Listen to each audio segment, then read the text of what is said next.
स्वामी समर्थ। नवीन दिवसाच्या नवीन शुभेच्छा। कशा आहात तुम्ही सर्व? ठीकच असणार, ठीकच राहा।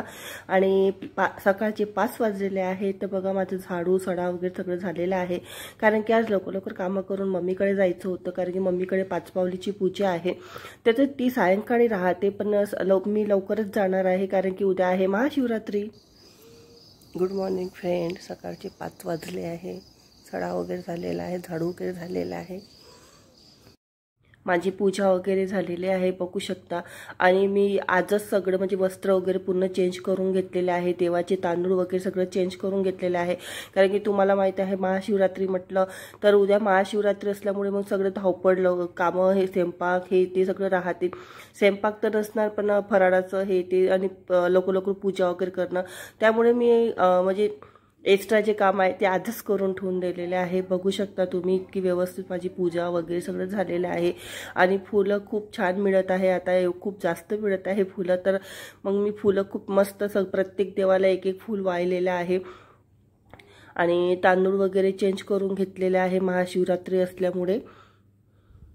आणि आमच्याकडे एका पक्षीने बघा म्हणजे पिल्लू दिले आहे, त्याचे 2 पिल्लू आहेत त्या घरट्यामध्ये। आणि खूप म्हणजे त्यांची मम्मी येते तेव्हा ते जास्त चिवचिव करतात, आणि मम्मी नसते तर ते शांत बसून राहतात। तर बघा त्याच्यामध्ये 2 पिल्लू आहेत, 2 छोटूशे। पण मला याची भीती आहे की ते खाली नाही पडल्या पाहिजे, कारण की ते म्हणजे आता छोटे आहे, पण जसं जसं ते मोठे होणार तसं ते म्हणजे खाली पडायचे चान्सेस जास्त असतात, कारण की ते पण थोडेसे ॲक्टिव्ह राहतात, तुळतुळ करतात। तर बघा त्यांची आई आलेली आहे, आणि त्यांची आई येते तेव्हा ते थोडेसे ॲक्टिव्ह राहतात, मला खूप पाहून खूप छान वाटते। आणि इथे बघा मी आईकडे आलेले आहे, तर हे आईकडे असं देवारा टाकतात, म्हणजे असं सेम आतमध्ये आहे आणि असं बाहेर टाकतात, कारण की इथेच आपण 5 पावलं फिरणार आहोत, तर पूजा इथे करणार आहे। तर मी झाडाची माती वगैरे आणून ते काम ते देवारा मांडून घेतलेला आहे। आणि इथे बघा सायंकाळ झालेली आहे, स्वयंपाक वगैरे सगळं झालेलं आहे, आणि इथे पप्पा पूजा करत आहे। तर बघा हे असं ह्या प्रकारे म्हणजे पूजा केली जाते महादेवाची। तर म्हणजे यांच्याकडे आधी 5 म्हणजे शिवरात्रीच्या अगोदरच 5 पावलं करतात मम्मीकडे, कारण की असं म्हटलं जाते की जेव्हा महादेवाला जातो तो आपला पोहा घेऊन जातात हे लोक, म्हणून 5 पावली म्हणजे शिवरात्रीच्या अगोदरच हे लोक 5 पावली करतात।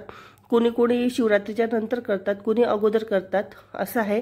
सगळ्यांची प्रथा वेगळी आहे, पण मनातल्या ज्या भावना आहेत त्या एकच आहे। तर ह्या प्रकारे अशी पूजा सुरू आहे, पप्पांची मांडणी सुरू आहे पूजेची। तर अशी वडे पुऱ्या दिवे असं मांडून घेतलेलं आहे छान। आणि आम्ही शेजारी म्हणजे काकू वगैरे होत्या, ते सगळे आले होते पूजेला। तर बघा अशी मांडणी आहे, आणि प्रत्येक वस्तू लक्ष देऊन म्हणजे करावी लागते। पण आमची जी पिढी आहे ती सगळे करते, पण समोरची पिढी करणार नाही करणार, त्याच्यासाठी हे व्हिडिओ राहतात। माझा व्हिडिओ जे माझी पिढी आहे ते बघणार, आणि कसं काय करायचं आहे ते तर ॲक्च्युली ते तरी लक्षात ठेवणार की कसं काय करायचं आहे। तर बघा अशी पूजा वगैरे झालेली आहे आपली छान, दिवे वगैरे लावून झालेले आहे, आणि सगळेजण बसलेले आहे, आणि मस्त गाणे सुरू आहे महादेवाचे आत, खूप छान वाटत।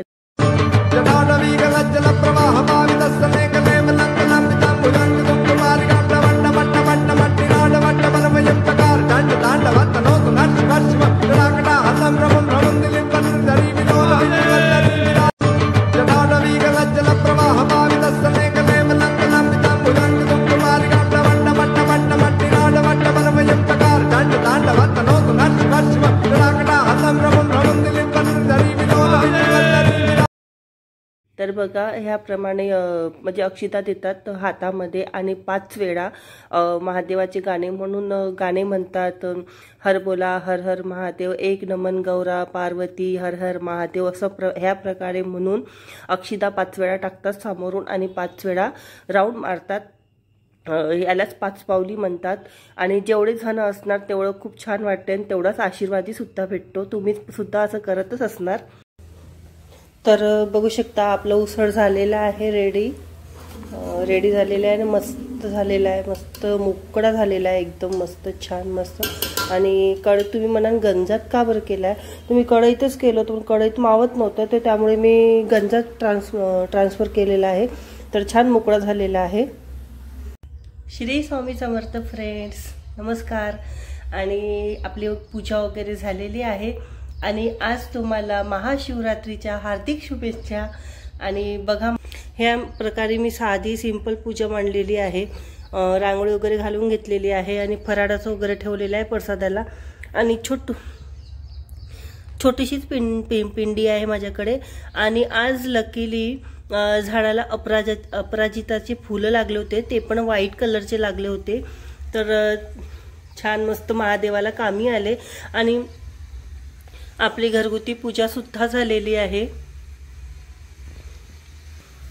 आज लकीली छान मस्त अपराजिताची फुलं लागलेले होते आणि तेही व्हाईट कलरचे, तर आज मी पिंडीला चढवलेलं आहे। आणि मला बेलाचं पान नाही मिळालं आहे, तर झाडाला माहित नाही पानच दिसत नाही आहे झाडाला। प्रत्येक झाडाला इकडे बघितलं मी पानच नाही दिसत आहे। आणि मार्केटमध्ये ते पानं मला आवडत नाही, कारण की अर्धे तुटलेले पानं असतात, तर मग मी आणले नाही। तर मी म्हटलं जे आहे ते मला काही एवढं म्हणजे मी एवढा विचार नाही करत की अरे नाही आहे आता कसं होणार, मी एवढा विचार नाही करत। आपण आपली श्रद्धा बघायची बस। तर अशी माझी छोटीशी पूजा झालेली आहे आज। आणि तुम्हा सर्वांना पुन्हा एकदा महाशिवरात्रीच्या हार्दिक शुभेच्छा। आता आहे सायंकाळची वेळ आणि प्रत्येक जण उपास नाही राहणार, तर मी माझ्यासाठी फराळाचं करून ठेवलेलं आहे, भगर केलेली आहे।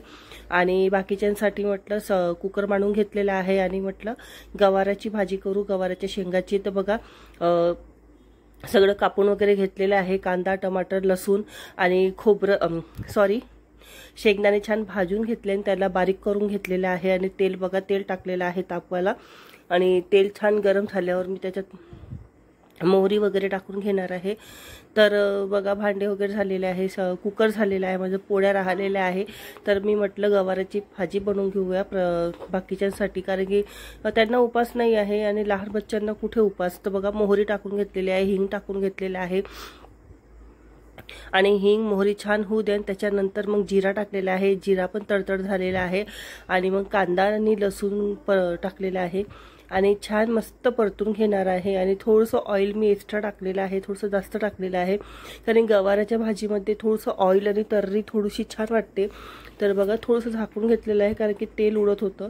आणि झाकल्याने काय होते की टमाटर थोडंसं वाफेने थोडीशी नरम होतात, आणि नरम व्हायसाठी तुम्ही मीठसुद्धा टाकू शकता अगोदरच। तर बघा इथे हळद टाकलेली आहे मी, आणि हळद नंतर लाल तिखट टाकून घेतलेलं आहे, आणि हलकंसं काश्मीरी लाल तिखट टाकलेलं आहे, धने पावडर टाकून घेतलेलं आहे, चवीनुसार मीठ टाकलेलं आहे।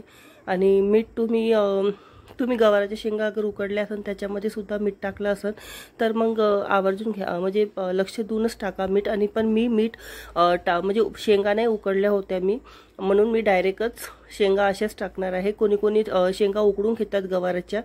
तर बघा भाजी टाकून घेते, आणि आलूसुद्धा टाकलेला आहे, कारण की आमच्या इथे आलू प्रत्येक भाजीत लागतो।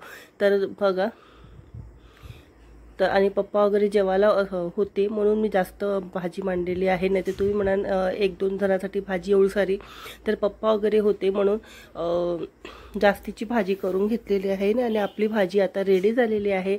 तर बघा किती छान कलर आलेला आहे आणि खूप टेस्टी झाली होती भाजी। मी म्हणजे दुसऱ्या दिवशी खाल्ली, ज्या दिवशी मी उपास सोडला त्या दिवशी थोडीशी उरली होती, तर मग ते मी खाल्ली आणि खूप छान। आणि कोळ्या शेंगा होत्या, मेन म्हणजे कोळ्या शेंगा असल्यामुळे ना उकडाची काही आवश्यकता नाही आहे। तर ह्या प्रकारे आपली भाजी तयार झालेली आहे। आणि इथे बघा मस्त चिमणी बसलेली आहे आपल्या पिल्लूंसोबत। आणि माझा व्हिडिओ तुम्हाला कसा वाटला कमेंट बॉक्समध्ये नक्की सांगा, आणि मला लाईक शेअर सबस्क्राईब नक्की करा। बाय। महाशिवरात्रीच्या तुम्हाला पुन्हा एकदा हार्दिक शुभेच्छा।